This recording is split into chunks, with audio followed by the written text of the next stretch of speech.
Brendan and Conor. England, so I'm reliably told by Brendan, are 2-0 up. So these two are very, very happy. So, lads, what have you been up to? Brendan, what have you been up to? I've just been chilling out. Went to the lakes. Did a little bit of work up there, conservation work. I love that up there. So it's been really great. So much on. Covering for a few other vets, just with all the COVID stuff going on and that side of things as well. We've had. Does that interfere with your business? Yeah, well, it just means that I'm sort of dropping back into some more conventional work and operating and that side of things. But that's great. You know, I think the team is really great one to work with. So I sort of enjoy that side of things, dipping back in occasionally and helping out. Cool. And you, Nick, what have you been up to? Oh, mate, I've loads and loads and loads. I've just got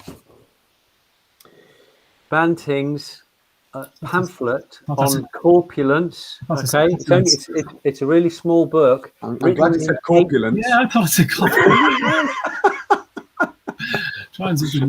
Written in 1843, guys, and he is going on. The only thing that allowed him to lose weight was going on to a low carb diet. Okay, so 1843, but I can better that because everybody that I listen to is going on about this guy, Briard Savarin. Okay, and he's 1825. He wrote this. He's still alive. He also, he's so healthy. He's still going. No, he's not actually. But everybody talks about him, and basically he's saying, kill the carbs, get healthy. Wow. But he's being a Frenchman. God bless him, and I like the French. Yeah. He says it in about 300,000 words. So I'm going to be going for that, and really exciting. My friend Gwen Bailey. God, it's hard doing this in the. That's a nice cover, isn't it? Lovely. She's just written this book, and I was the consultant for all the nutrition stuff. So she's got a nutrition, and she talks about what would dogs eat naturally, the microbiome, what's really inside your dog's food, how to read brands and things. So a really comprehensive, as well as a lot of stuff on behavior and how to do things really, really well. So looks good, especially in the middle bit that I was helped with. There you go. How about you, Conor? What have you been up to? Just working away. You know, I just feel really busy. Going away tomorrow for 9 days. So, if anybody has their own business out there, I find it very busy the day before. So I just need everything to go correctly. And so there was just so much things on. And so I feel like I'm just kind of winding down now. I have to pack my case. I'm the last one to pack. And then I'm heading off for a few days. So I'm looking forward to that. But there hasn't been anything remarkable during the week. A few kind of tasty posts. I'm getting back into making my own food and starting to do short little posts about that. And it's amazing what you can find in the supermarkets when you start applying yourself. You know, I got a beef 2/3 off sides of beef yesterday, so I bought 4 of them and put them in my freezer. And it looks to all extents and purposes like the dog is eating fillet steak by the time you cut a slice of it. And I dropped the dog. My friend's looking after the dog for 9 days. And I had him the lunch boxes. Now I made it an extra special effort because I wanted him to be impressed. So I put some parsley on it and a couple of things dotted around like you see on the TV from the better people. And he was like, bloody hell, who's this for? Is this for me or the dog? Because he's eating steak. And I said, it does look very good, but that cost me bugger all because, so we put it in the freezer, but he just could not believe it. So he was on the phone straight away to his mum, Conor feeds steak and chicken to his dog. And anyway, I'm very proud of myself because I talk a mean game, but I don't actually do a whole lot of it all the time. I can be a bit lazy. I get my pre-made sent to me and I'm happy with that. But anyway, look, I'm enjoying getting back into it. But today is, as this thing pops up, just before we talk about hearts, and we'll get straight into it, as it is a subject close to all our hearts. And we have to thank everybody for patreon.com. Everything is going really well there and we really appreciate it. So I hope you guys are enjoying the bits of content we're putting up there. So patreon.com, you'll find us at Raw Pet Medics. And we'll be talking about what we're going to be doing for the next few shows on Raw Pet Medics. We'll poll you guys. But guys, let's get straight into hearts because we know we've got an awful lot to get into it. And I suppose, can we start maybe at the start and Is it Brendan starting? Brendan, you're going to give us some anatomy and physiology. Yeah, cardiac-wise. Yeah. Start at the start there. What is the heart? Yeah, well, I think I promise not to go too heavy into the fineries of what's going on, but I think a lot of people come to us asking for a little bit of a lowdown of my dog's got this. What does that mean? And so I think what we need to do is just to give you an idea. This is one heart. Okay. Prop from earlier. Not a real one. You know, we're moving things around in the house just to clear them out to storage and stuff so that builders can do their thing. And what do you find? Just happens to be hanging around. So it's just like on cue. Love it. So what we're going to talk about, there's three main things that can go wrong with this, okay, for dogs and cats. And I want to just go down. Look, the first one is about this relies, it's a muscle, okay? So muscle first and foremost. So the first thing that we worry about, and most people have heard about, is the muscle going wrong. And we talk about dilated cardiomyopathy, where this becomes a flabby, large muscle that's not doing very much other than just, you know, instead of doing a full contraction down, it's just sort of, you know, just doing this, okay, and trying to pump blood around. And Conor's going to talk about DCM shortly. DCM, dilated cardiomyopathy. Conor's going to give us a broadside on that. Great. And it also stretches these valves, so the valves don't shut properly, and so they don't pump blood around the circulation as good. Cool. Okay, so that's a couple of things about DCM.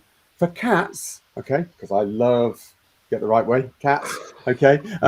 It keeps swapping around. For cats, this can, in thyroid disease, become muscle bound. So it becomes like a weightlifter's muscle, so chunky that the chambers are really small and there's not enough volume of blood that can be pumped around. And it's also going so fast that there's an inefficiency there. So that's the first one, is the muscle.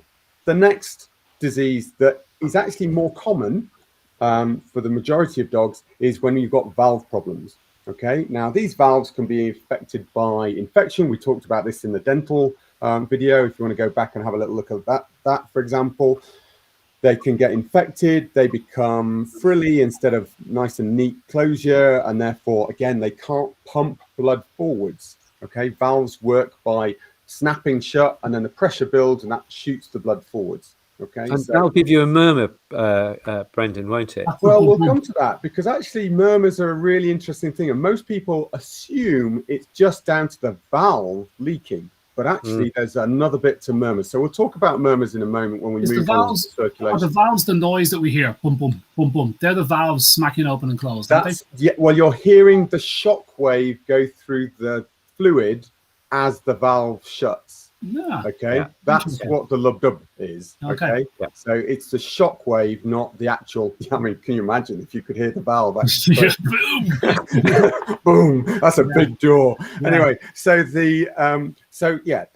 that's where we're dealing with that. So the valves, very often for Cavalier King Charles, that's a big one. Yorkshire Terriers, okay, those are big ones. Chihuahuas, they can have valvular problems where this valve becomes inefficient and it can't pump blood forwards, so they end up filling with effectively backlog of pressure of blood, and that can cause fluid to seep out, usually in dogs into the abdomen. They get a big acidic, so a fluid filled tummy, or they can occasionally get their lungs filling with fluids if it's the other valves on the other side. Okay, so that's the valvular disease.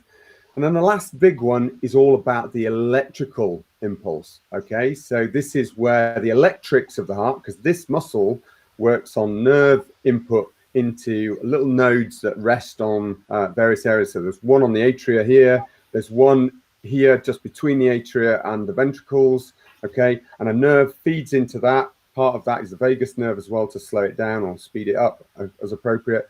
And that fires off electrical activity, closes the upper atria first, and then it fires down to this atrioventricular node that shoots electrical activity down here, and it contracts from the bottom and ejects the blood. Okay, so that can go wrong. So we get arrhythmias, where the rhythm of the heart starts to go. You can get tachyarrhythmias, too fast, or brady arrhythmias, which is too slow. Bradycardia? There you go, bradycardia. Remember that one, slow heartbeat. I've got a really slow heartbeat. I think I've got a heartbeat of less than 60, of like 58, 59, which is, I always thought that made me sound fit, but I'm not fit anymore. But I do have a slow heart rate. It's called bradycardia. There you go. There you go. So, Brendan, would you just take us through the circulation, where the blood comes in and then when it goes out, and pulmonary circulation as well, because it's really fascinating stuff. Okay, so there's two sides to the heart. Okay, so we effectively have the first side. So as you come in from the right side, okay, all of the blood comes into the heart, fills the atria, okay, first, and that comes in and effectively goes in, fills this chamber, so it goes through from the atria into this chamber. This valve now shuts. Okay, and then blood is ejected up through this valve, okay, round the lungs. So the lungs then oxygenate the blood, and then once the blood is oxygenated, it comes back in, okay, and then comes into the left. Sorry, got the wrong way around. Yeah. So and then effectively the bigger muscle chamber, okay, fills and ejects it through the aorta, this big red vessel here, okay, and that ejects the blood oxygenated around the body. Okay. So that's roughly the circulation. In humans, we worry about lots of other circulation that effectively feeds the heart with blood and oxygenated blood. And if we get the classic heart attack, it's usually because a plaque has filled up in one of these coronary vessels. I thought it was the big ones. Okay. And when it creates that plaque that closes it off, that effectively means that it starves the area of the heart muscle of blood. That's extremely painful as it dies with the oxygen lack of, okay? And then what then happens, the electrical activity fires off and you go into cardiac arrest. So what they do with a stent or a bypass is they actually put on a vessel to bypass that clot, that clog in the blood vessel, okay? And so if you have a quadruple bypass, you've got 4 areas that they need to put vessels onto, okay? Brilliant. That's that. But that very rarely happens in dogs, okay? In fact, it's so rare, it's certainly not on the primary list of things that we would be considering that a dog has died of a heart attack per se. Is this because of a lack of this, that they don't get a cholesterol? If the plaques are cholesterol issues, so why don't dogs get cholesterol issues? Well, actually, you've got to remember, cholesterol is a friendly fat, okay? And actually, it's the damage that is happening to the vasculature that is the bigger problem. So because our dogs don't, I mean, there's loads of cartoons that do, but there's lots of dogs that don't smoke, don't drink heavily, okay, don't do all the bad things, okay? So the likelihood of them getting damage to these vessels is much, much lower. Does overweight not do it? Does obesity not drive massive inflammation in the body? Is that not the leading cause of all that? I thought that's what it was. Well, it's oxidative damage. So there's other issues around what is causing that damage to the vascular wall. And it certainly is not about just general fats. And it doesn't seem to be. If it was just a generally inflammation, I would think there'd be a lot more issues with, you know, cardiac arrests and problems with those plaque building, the vascular plaques. But we don't see it. You know, but most dogs do eat really badly, don't they? They eat a high carb diet, which in humans is a very pro-inflammatory and B is very pro-obesity and metabolic disease. So, and yet they don't get heart disease. They must have a quirk. I'd heard it was to do with that they manufacture their own vitamin C, whereas we don't. But I don't know the detail there. We'd have to look into it, guys. I remember being bowled over when somebody told me, only a few years ago did this hit me. They said, well, like a lot of the cholesterol that we hear about, you know, cholesterol has been heavily incriminated and we're learning so much more about it since. But they said a lot of the cholesterol, these plaques that they see in the arteries, and they say, oh, well, you need to eat less cholesterol because cholesterol is in some of the meat that you eat. And therefore, if you've got cholesterol in your body, it's because you've been eating too much cholesterol. Stop eating meat and eat more carbs. And so they started blaming the cholesterol that they saw, just like when we saw people getting fat, we said it must be because you're eating fat. And same with pancreatitis, we see fat rising in the blood, we blame fat. Same with the arteries and the plaques and these heart disease. Instead of blaming the cholesterol they were looking at, but it turns out that most of that cholesterol, more than 80-90% of it, is produced by your body. It's it's a fire extinguisher. It's trying to help you out. You are chronically inflamed from your lifestyle choices, and so it's spraying this cholesterol everywhere. And yes, over time it will build, and it'll probably stop your heart and your blood flow. But you have a lot of time to fix that, and then we come along and try to scoop that goo out and blame bad goo. But actually, it's the bloody environment that it was. Anyway, I found that I was bowled over when somebody told me that. I was sure it was the food, you know. Yeah. But anyway, it's very interesting. So just to finish off, there's a couple of questions that have come up when we were talking, and from this, there is a pericardial sac, a fibrous sac that covers the heart. Okay, and somebody asked about some of the short-nosed breeds that get a small tumor. Okay. These tumors that form around the heart base, and they can sometimes cause that sac to fill with fluid, as can infections. So we can get pericarditis, and you can get infections in there. And that, if that fills that, effectively it squishes the heart because the pressure builds within that fibrous sac that can't stretch, and the pressure builds. So somebody was asking, why would that affect the heart for their pet? And it's just basically you're stopping the heart effectively being able to pump and fill with blood. Somebody's asked, it doesn't all of the chambers fill with blood at the same time and then come back? You're absolutely right. Look, both sides fill at the same time. The atria contract just before the ventricles to pre-fill. So they pre-fill. So these generally are passively filled, the atria, the top bits, and then they squeeze down and fill the ventricles so that there's extra blood to push around the circulation. But you're absolutely right. It's not one side, you know, it's not like a 4-chamber thing, then this. Okay. It is a case of atria go down first and then the ventricles close. Cool.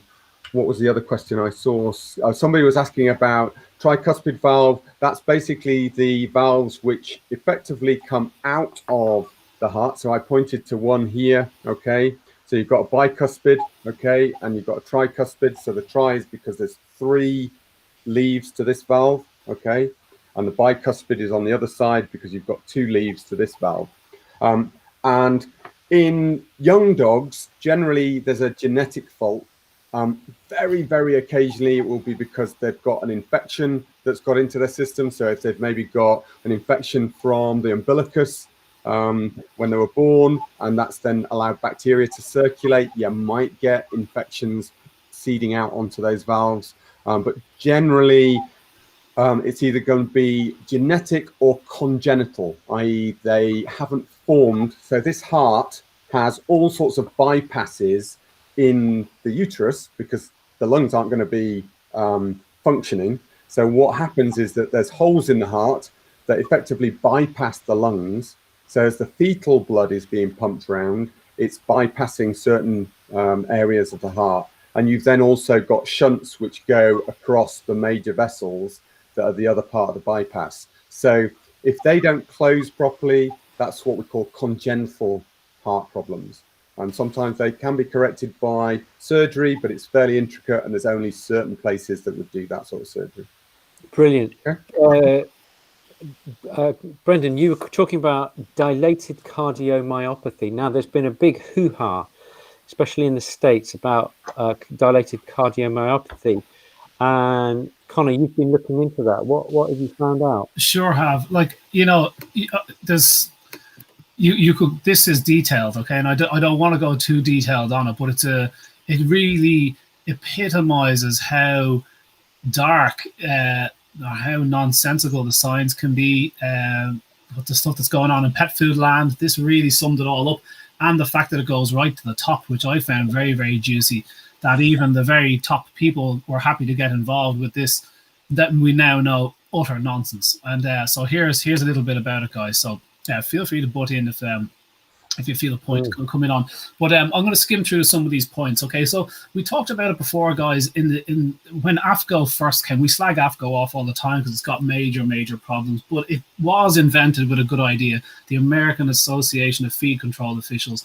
this idea, this NRC body that was above them, they came in to say, guys, pet food is on the floor, the quality is terrible. And in the 1970s, thousands of cats a year were dying of what we found that was this new issue called dilated cardiomyopathy. It was eventually found. Initially, they blamed the pet owners for feeding dog food to cats, but eventually, once enough information had been gathered by the University of California, they found it was due to low taurine in the pet food. And so the pet food companies eventually held their hands up and said, oh, there's a lack of taurine. Well, actually, what was happening in pet food at the time was there was less and less meat being used, and the quality of pet food was on the floor. So that's why NRC came in and said, we can't have this again because so many pets were killed, and we need to have a minimum quality of pet food. So they brought out the AFCO minimum, well, the NRC at the time, guidelines, minimum, guidelines keep saying minimum. And so therefore, as soon as the minimum nutritional guidelines were out there to stop this, happening again, all the other pet foods, you weren't getting rewarded for being really good. So they just dropped down to these minimum guidelines and they became the target for everybody. So that was the origin of AFCO's minimum guidelines, which today are now the optimum guidelines, people believe. But actually, so that was the origin of it. So anyway, the fact was there was very little meat being used in it, and meat contains taurine, and animals such as cats absolutely need to be fed a good bit of taurine. So the pet food companies turned around and said, after millions of euro and all the money we spent on research, we have found that taurine is vital for pet food, so we put it into pet food. No, they don't put meat into pet food. They put taurine from a conical flask in. So unfortunately, that same luxury wasn't afforded dogs, because dogs can make a bit of their own taurine from two other amino acids, which are called methionine and cysteine, which we'll come back to later. So dogs can do it, not very well, but they can do a little bit of it. So that's enough of a reason for people to say, well, don't give them any taurine. So same with vitamin C. Healthy dogs can make vitamin C. Well, sick dogs are really bad at it. And who needs vitamin C? Sick dogs. But they don't get it from dry food. It's not included because you don't need it. You can make it when you're healthy. So it's just one of those ingredients that sadly is not offered to dogs. So this is the start of the DCM scandal. It was originally a grain, it was a cereal-based pet food issue.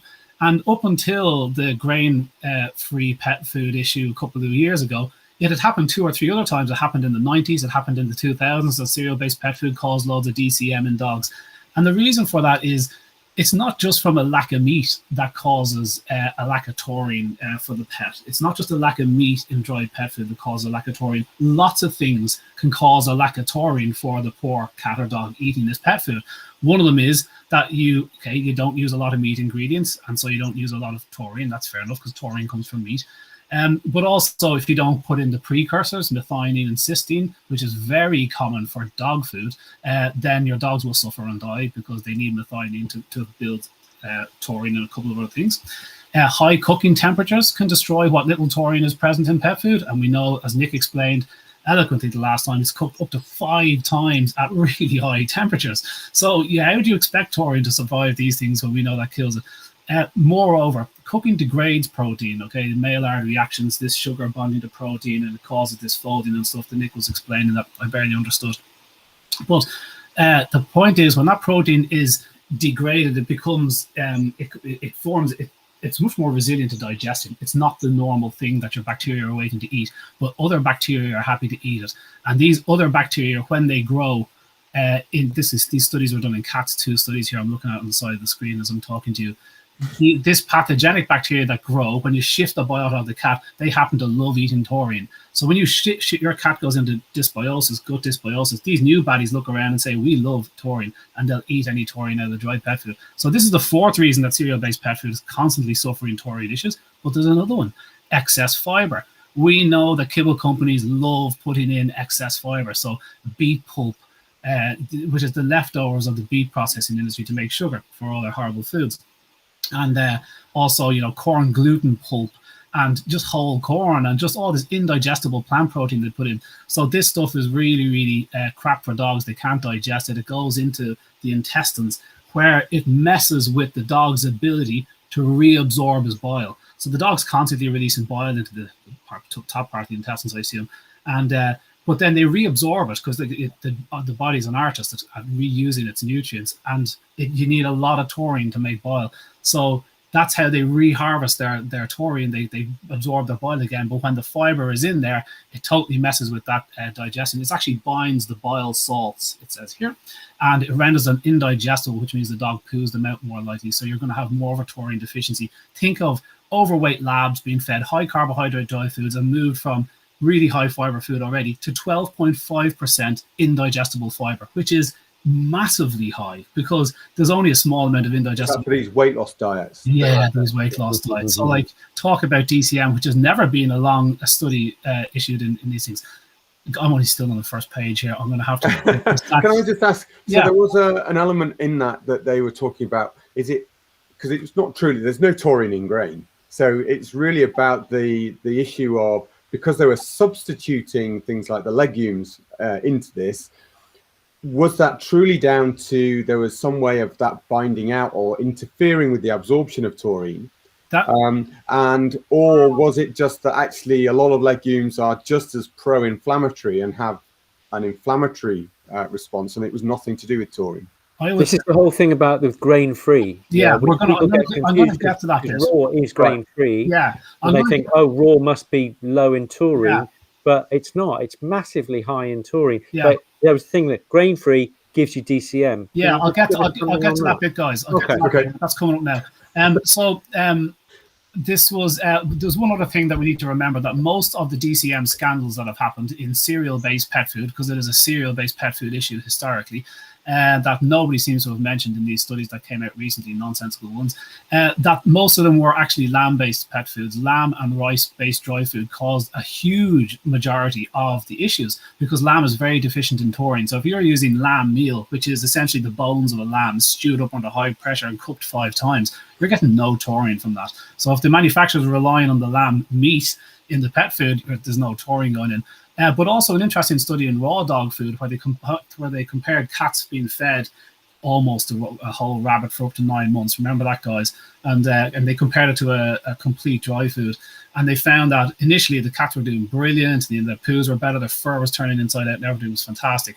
But soon the animals started developing DCM. One of the cats dropped a DCM after 9 months. And they said, oh, well, look, raw is not complete either. And we said, well, no, rabbit is very low in taurine. So raw feeders that go onto their novel protein diets, heads up. You can't stay on lamb too long. When I say too long, I mean over 6 months on either lamb or taurine, because it doesn't have enough of the things that certainly cats need to keep going. Look, I just wanted to mention that. And then there's breed dispositions. The point of all that is there is lots of reasons why ultra-processed dry food can be deficient in taurine. Lots and lots of reasons, okay? In 2018, just when natural pet food went past 50% of the market share in the US. So natural pet food means not cereal-based pet food. And cereal-based pet food is the biggest pet food producers, okay? So they are the biggest guys. They don't have grain-free pet foods, really. They're still pushing the rice and corn and wheat nonsense, and the veterinary sector is still pushing those products. But they are seeing a massive decrease in market share. And like a dying bee, these markets don't disappear without a fight. They will keep fighting until the public rebuke is so negative that they don't do it anymore. Like the way bottled milk formula makers would have kept on fighting until they realized, okay, we're losing here, we're going to lose money. So in 2018, what was probably seen as the last hurrah for the cereal-based pet food industry, the FDA, who are the guys that are, supposed to be supervising our drugs and stuff, which is slightly worrying, get involved. And they started investigating the link, in inverted commas, between some 600 cases of DCM in pets. And this was not acceptable. There was 600 cases of DCM in pets, and they started investigating. And very quickly, they went on to name the companies involved. They were all grain-free pet food companies. And they said, these are the companies involved. Now, first, straight out of the traps, this was not afforded us in 2007 in the melamine scandal. When tens of thousands of pets were being killed, the FDA knew the companies that had melamine in them, but they couldn't disclose it to the public because it wasn't fair on the company. Here, they have 600 suspected cases that they have no evidence of whatsoever, and they name the companies publicly from the FDA website, which is massively damaging to the companies who weren't even given fair chance to say, what happened? I just woke up. So that's the first thing, straight out of the traps, very, very dodgy. But it gets worse. A Facebook group was created. Suddenly there's 60,000 members in a matter of minutes, all still for 600 cases. No more cases popping up, just these 600 cases. None popping up in Europe, who also eat grain-free pet food, just in the US in these 600 cases. And then there's like studies highlight this guy in Sanderson in 2006. He estimated the normal prevalence of DCM in the overall population of dogs in the US is somewhere between 0.5 and 1%. There's 90 million dogs in the US. So you're talking that there should be somewhere between 500,000 and 1 million cases of DCM in the US population anyway, canine population. So what are we fussing over 600 cases for? So you're starting to smell a rat now. I realize I've got like 1 or 2 minutes left. To cut a long story short, it suddenly realized that they started pointing the finger at potatoes and pulses, which are peas and lentils and chickpeas. Maybe they're the cause of this 600 cases. Forgetting about the fact that cereal-based pet food has historically caused it because of all the reasons that we highlighted. The FDA keeps going on, and prompted by 3 scientists, one called Dr. Lisa Freeman, who we're all very familiar with. If you're not, you will soon. Dr. Josh Stern and Dr. Darcy Aiden. These 3 guys released this piece called Diet-Associated DCM in Dogs. What do we know? And crucially, by saying what do we know, it puts it in the realm of a literature review. It's like they're implying that this has been peer reviewed. This was not peer reviewed. It was a commentary piece, and it was rife with issues. I don't have time to go into them, but I'll put them up on Patreon. I'll take this chunk from my book and put it up on Patreon to skip this. But the paper was slaughtered. Okay, they just said this is an opinion piece. It hasn't been peer reviewed, because it was. You'd see that 2 of the papers they refer to make no association to grain-free pet food. Not one thing that they mentioned associated grain-free pet food in the latest. It was just all, well, we think and perhaps. Which you don't write in scientific papers. It's like, there is no trust. It's just data. So to skip all that, that's gone on to Patreon. I just wanted to get to the last bit. The wheels started to come off because Shuloff, who is a lawyer by trade, owns a grain-free pet food company over in the US, wrote Dogs, Dog Food, and Dogma. Check out that book. And he got really annoyed. And he said, right, he got 200 scientists and grain-free pet food manufacturers, got them all on board, and he's taking the FDA of all people to court, which means evidence has to be brought forward. So he's suing the FDA. Can you believe the I was going to curse the guts to do that? So he's suing them because he's saying it's absolutely outrageous. This has done massive damage. And he just said, look, there's just no link there whatsoever. But then the journal that published their paper initially started having questions. And to cut a long story short, because of all the concerns highlighted by Shuloff and the band, PLOS One, which is a massive platform for publishing studies, they issued. They said there was an issue with these 3 authors' undeclared competing interests that stood out. Okay, this is in a second effort that they made to repress the industry, and you just have to see the difference. Initially, at the bottom of every study, the authors have to write, is there any competing interests? Like, if I'm going to say, I can't think of anything. Like, if I'm going to say raw dog food is fab and I own a raw dog food company, you have to declare that, because it's like, oh, okay, it taints it a little bit. If you're going to do a tick study and you're MSD, animal health, you have to put it at the bottom so you know who's saying it, and these things have to be visible. So the 3 authors that we named above, who also co-wrote a very popular paper incriminating raw, and about the good and bad of raw dog food, was just bad. There was no good at all. But their competing interest piece was initially 4 lines long. And PLOS, who are aware of this court case, said, guys, we need to see a competing interest piece than that. And I'm going to put the before and after on Facebook for everybody to see. So the before was about 4 pages long, and the afters, guys, of their actual associations to dry pet food is unbelievable. Like, it's about 20 lines long that they had to admit to just all these ties to the pet food industry, and it just completely destroyed their case. And the very bottom line, just 2 lines to read out here, the fact is they got the job done. This bullshit that the FDA got involved in, who are supposed to be protecting us, the FDA were happy to get involved, and I'll comment on that in a second, but in 2019, statistics confirmed the grain-free pet food industry's worst fears, and they showed that in an industry that was enjoying year-on-year growth of nearly 10%, in 2019, sales had fallen for the first time by 0.03%. So they did the job. They stopped the growth of grain-free pet food. It didn't matter if it was utter nonsense. But the big question is, why did FDA, a governmental organization, get involved? It's because cereal-based pet food is the garbage line for junk from the food sector. It's the end line for poor quality wheat and corn that they don't even house properly, with covered in aflatoxin and everything. All the beet pulp and corn gluten and crap, but also meat meal, which is the dregs of the meat industry. because now if the meat industry can't sell their dregs to pet food companies, now they have to pay to dump it because there's only so much of this crap that the pet food industry can take. So it's so profitable. I worked out maybe about $1/3 of $1 trillion a year to the US. You can see why governments get involved, because like the meat industry is turning around to the government going, if you don't slow this down, we're going to have a problem here because we've got a lot of meat waste building up and there's only so much places you can spread it. And that is what is behind it all. The government got wholeheartedly into this, and that's how corrupt the whole thing is, lads. It's utter nonsense. No more cases of DCM mentioned since. It's just disappeared, like the APN thing identified by University of Melbourne. No more cases of that, just gone. Utter sham. So that's what it is. I'll put the before and after kind of conflicting interests on Facebook, and I'll put the rest of it on Patreon in a couple of days, guys. So that's me bit. I didn't go too red there. So, amazing! This brilliant. And there's a guy called Ryan Yamka who you'll see on YouTube, and he has gone even deeper than Brady here on all that stuff. YouTube, and if you're interested in this stuff and how corrupt the whole thing is, Ryan Yamka. He's on YouTube, isn't he? He's on YouTube. He writes for Pet Industry Magazine or some one of those as well. Has his own pet food company as well now, doesn't he? Just to declare interest. But I think he used to work for one of the big four. Yes, he did as well. He did. Yamka, Yamka. Yamka. Yeah. He's brilliant, very articulate. Writes for Pet Food Industry as well magazine, which is a really top magazine. So like he is well respected. But yeah, his insight into the stuff is pretty terrifying. It's bring a tear to your eye. Really. Yeah, he's got psychopaths.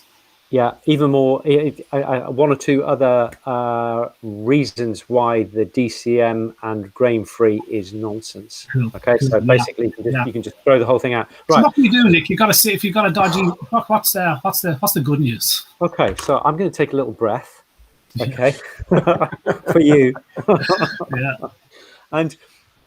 So I've got some research here in Evernote, and there's just loads and loads of things to say. But first, no, I'm not even going to talk about Evernote because we'll do it another time. So coenzyme Q10. No, I'll tell you what I'm going to start with is the principle of organotherapy. Organotherapy is a really posh way of saying when you've got heart disease, it's a very good idea to feed heart. Now, that sounds like it's like something from Shakespeare. Yes, thou shalt have eye of newt and all this kind of thing. But actually, it's really, really logical because heart is really full of coenzyme Q10, choline, taurine, and all these things, because you're feeding a heart. And so if you're feeding those things, they go into the body of the animal, the prey animal, then donate all their building blocks to the carnivore, and the carnivore goes, thanks very much, I'll use that to help me maintain my heart because I'm a cavalier and I'm 5 years old and I've got a heart murmur already. So some support is a really, really good idea. So you can do that with kidney disease, you can do it with liver disease, and you can do it with heart disease, really. So there's a lot to be said for this organotherapy. A few people have mentioned it over the last few weeks, so I've just thought I'd bring that in. It's dead easy. Basically, you feed the organ if you've got a problem with another organ. So brilliant, really great. So that was the first thing I was going to say, and then the second thing I was going to say was I always thought coenzyme Q10 it was a done deal that that there is evidence for it, but actually looking on the National Institute of Integrated Health, I will post this in Patreon. It says coenzyme Q10 has not been shown to be of value in treating cancer. It has only a few studies whether CoQ10 might prevent heart disease. There was research on the effects of CoQ10 in heart failure, but it's inconclusive. Exactly. And there is evidence that CoQ10 might reduce the risk of some complications of heart surgery. Now, we're not doing a whole lot of heart surgery on dogs, so I think we need to be a little bit careful with that because CoQ10 costs a fortune. And so I think we just need to be a little bit careful there. There's another really nice reference here. This is the nutritional benefits of organ meat by a company or an organization called Organuary, which That's a sounds cool name. almost like it's going to be slightly rude, but actually Organuary is What are you doing next January? in January we eat loads of organ meat, and it's super healthy. And Shanahan talks about organ meat, and I have quadrupled my intake of kidney and liver and all these good things since reading Shanahan. So crack on with that. And heart, I didn't know this. Heart is very rich in CoQ10. I know I did know that, but it's 10, and CoQ10 is 10 times more potent than vitamin E as an antioxidant. Yeah, reducing oxidation. So I'm kind of contradicting myself in that some of the high level studies are saying it's maybe not useful, but as an antioxidant, even more antioxidant than. Do you think this comes down to the studies? Because we've found this in the past where they will profess to have used vitamin C, but they'll have used ascorbic acid. Yeah, you know, and actually the absorption and the how the body's utilizing it is totally different. So we've got to then drill down even deeper into some of these papers to see, you know, are they using ubiquinol as a source of coenzyme Q10? Are they using heart as a source of I bet they're not using heart. Or are they just using a chemical reformulation of the body hates? Brilliant. The same questions coming up on the side here. Sorry to interrupt, Nick, but the same questions come up on the side here, guys. Can this be any heart? Absolutely. For the dog that can't eat beef heart, any heart is going to be good for heart. Any animal's heart. It's so you don't need to be too picky. If your dog will eat chicken hearts or turkey hearts or duck hearts, have at them. If he doesn't eat beef, don't worry about that. Beef is just one. There's lots of different types there. So that's there's another aspect of coenzyme Q10. Talking of that is actually also the benefits that we see for gum disease. And gingivitis, and that is also a precursor to some of the issues that we get with valvular disease. Q10 help with that? So it's the antioxidant. Well, it's just one of those things. If there is a study in cats on some of the odontoclastic lesions and how you can reduce the inflammation in the gums using coenzyme Q10. In fact, Susie McIntyre, I think, did a study on that. As a veterinary dentist, and that's what turned her on to her declaration of interest is now that she has moved on to producing Pet Plus, the same lady. Okay, cool. Just a few little thoughts, and then I'm just going to give you some round off for the last 2 minutes with some herbs, so you will get some nice herby bits to hear. I've got an article here, and I'll put it up on Patreon, which says that glyphosate, well-known weed killer, Monsanto, and all that stuff, can cause cancer, infertility, brain disorders, and heart disease. And it's a weed killer, but it also has an antibacterial effect, and so it can screw up your microbiome in a really, really big way. I've got loads of other bits and pieces there. That's interesting, and we know that. And we know that pet food we know that dry-fed pets are really high in glyphosate. That's really cool. Yeah. So you've got a tie up there with heart disease there. Okay, let's have a look. So whilst you're looking up that, can I quickly just say there's a few comments about grade 4 or 5 heart murmurs and grading of heart murmurs. Just that's something to reassure people about. There is a very simple way of working out if the heart murmur is really significant for your dogs, because people panic as soon as they hear a low grade. Okay, so something that's maybe a grade 1 is just really talking about turbulence of the blood as it transfers through the heart. We talked about shock waves for the lub-dub, the valve noise. Well, actually, if the blood is turbulent, so if it's too thick or too thin, then it will create turbulence as it goes through those chambers. And that's what we hear. The whoosh whoosh noise is literally the turbulence of the blood. Obviously, as that turbulence gets more and more pronounced with greater and greater heart disease, then that can become more of a concern and more audible. And we will talk about that. And we'll talk about that on Patreon so that people have got a good understanding of the various grading of heart murmurs. But just to remember that actually the most significant way of telling if it's causing a problem for your dog is to get one of the little apps that measures the respiratory rate for your dog.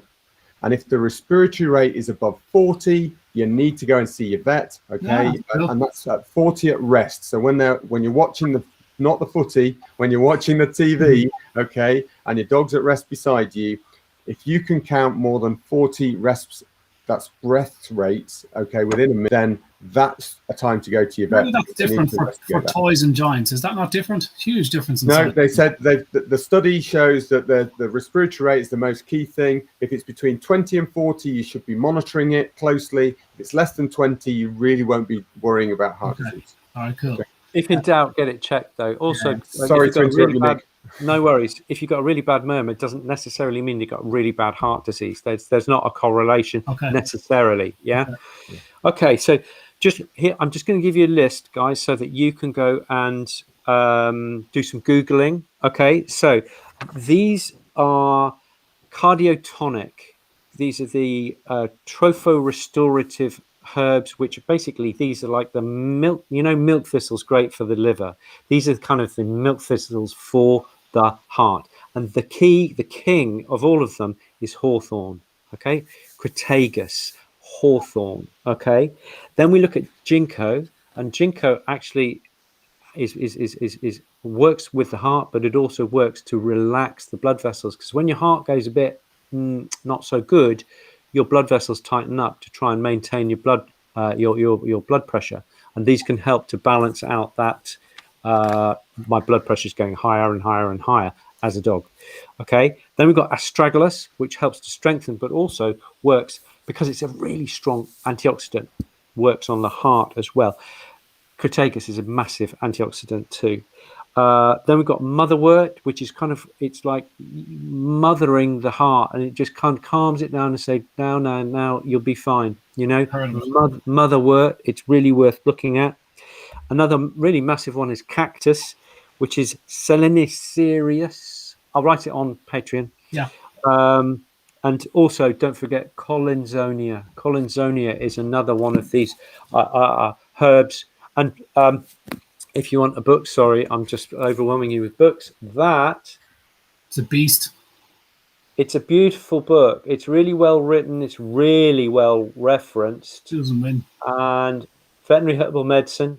I wonder how long it took them to dream up that title, guys.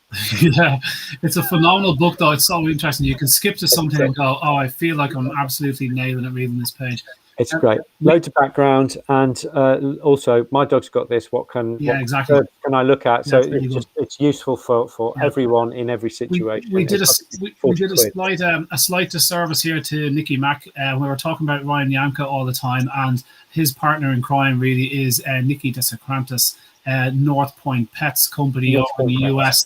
Nikki's the boss. You should check her out. So, somebody started talking about Nikki, and she came. So, excellent recall, Nikki. Well done. And now that I see you here, we better start talking about it. So, listen, and so Nikki has done a lot of work, and Nikki's got a cool study coming out as well. So, you're going to be hearing more from her for sure. So, thanks for joining us, Nikki. Nice to have you. Yeah, great. She's a powerhouse. Fabulous. Yeah. Great to see you here. Something that's quite common, because obviously they'll get a textbook like that, Nick, of herbs and stuff. And somebody's asked here, can you use two herbs together, milk thistle and hawthorn? And so I'll let you answer that one, although I could. Yeah, yes, you can is the answer, because they're both really safe. But I've been looking at these things for 20 years, so I can just say it off the top of my head. I think that I would read that for interest. And if you find things that really apply and you really want to go for it, I would be talking to a herbal vet. There is a group of herb vets, the British Association of Herbal Vets. I can never remember their name. I've got so many acronyms in my name in my head. That's one that just does not go in. But if you just Google that, you'll find them. They're a great bunch, and they'll really, really help you with all of that stuff. Great. Yeah, Kathy's last question there. Kathy Sleeth, how much of the daily diet should be heart? Look, a lot of raw dog food companies use the likes of heart and tripe as a cheaper form of meat to bulk their raw dog food mixes. Not much wrong with that. It's a hell of a lot better than using grain and stuff. It's just a muscle, so it's great. Heart is like the fillet steak of the body. I don't understand how we don't eat more of it. A little bit stringy because of the tendons that are the ligaments that are inside it. Yeah. But it's great food. So how much of the diet? Listen, the heart can be a very large part of the diet if you wish it to be. It's great to move your meats around for all the reasons that all different meats contain different things for that reason. But if I had a heart issue dog, I'd be lashing the heart in. I wouldn't be afraid of putting in 20-30% heart, 40% heart if you want, but cycle the hearts around, move the other ingredients around to get your balance right. Nothing wrong with that, guys. You're not going to overdo the heart. You're not going to over heart them. So particularly if he's got an issue. Also, the great thing about hearts is they're really big, tough buggers, and so you can put them out in the garden for the dog to chew on, and you will have a dental effect. You'll help to clean the teeth. So if you've got a dog who can't chew bones or chews or anything like that, I often say, put the heart out. Don't cut it. Just put it out, and they will be in heaven. Yeah, chicken heart treats are brilliant as well. You just put them in the oven, cook them low and slow, and they form a perfect size treat. And then if you cook them low and slow long enough, they get really hard.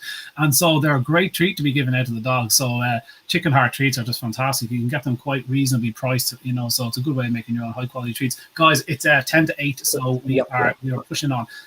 So that's brilliant. I don't even know if we have something lined up for next week, but we should go to Patreon now and hit the poll and see what comes out.